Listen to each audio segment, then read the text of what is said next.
Today it's time to head back to the 16-bit era, to the Super Nintendo to be exact. The SNES was loaded with great titles, classics still regarded to this day as the greatest of all time.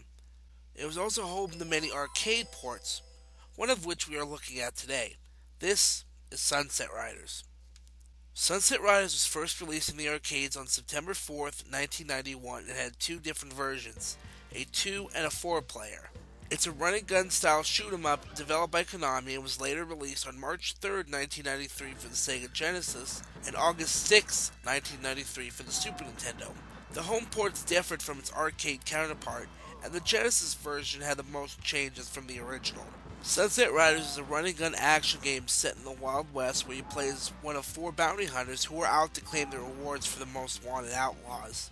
The 4 playable characters are Steve, Billy, Bob, and Cormano. Steve and Billy both carry peacemakers for faster shots, while Bob and Cormano carry shotguns for wider shots. I prefer playing as Bob and Cormano for that reason. The controls are very basic. You can shoot in all 8 directions using the D-pad and shoot, and you also have a jump and a slide button. And you will abuse the slide maneuver in this game, trust me, especially in the later boss fights.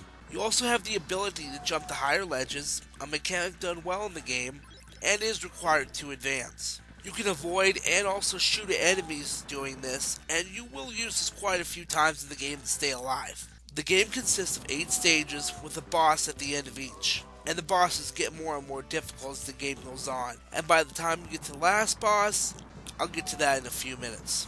First up, the graphics. While it is inferior to the arcade game, that is expected for a SNES arcade port, but it is very faithful to the arcade game in many ways. It is still a really good looking game for the Super Nintendo. The environments are varied from going through Wild West towns, through forests, and climbing a mountain in one stage. Sound-wise, the music fits the game. It's very Wild West-ish, and the sound effects are also done well. Nothing annoying to the part where you want to mute your TV, and everything comes together nicely to make a great sounding game. No complaints here. Gameplay-wise, it's your basic run-and-gun shoot-'em-up with some platform elements thrown in. Namely, the ability to jump to higher levels, grab onto ropes, and traverse over gaps. Fortunately, you're not completely defenseless while on the ropes, as you can still fire, albeit with one weapon, and hit up and jump to thrust yourself into the air above the rope to avoid enemy projectiles. As far as difficulty, levels aren't really that bad, except for the 2 where you have to ride a horse. Yeah, these are a bit harder, but you can beat them with enough practice. The bosses all have a pattern to learn, and once you know how they will attack, it's not so bad. Some do throw henchmen at you, but this really isn't much of a problem, as these guys are not infinite, and once you take all of them out, you can focus on the boss, no problem. But the later bosses will still give you a few problems. Now, you can set the game to easy and get 5 lives and 5 continues, but even if you finish the game, you will have to beat on hard to get the real ending. And this game is hard. It's not Battletoads hard, but once you get to the last boss, Sir Richard Rose, good luck trying to beat this guy without using a Game Genie. Well, can't complain about the game giving you an easy end boss. There are a few things from the arcade port that are not in the Super Nintendo version, namely the cable car section in Chief Scalpum's level, or Chief Wigwam as he is in the Super Nintendo version, and the Gatling gun sections from Rose's stage. Other than that, it is a direct port from the arcade version. I do highly recommend this game. Now, if you don't want to play on an emulator, the game itself isn't expensive, but it's not the cheapest out there.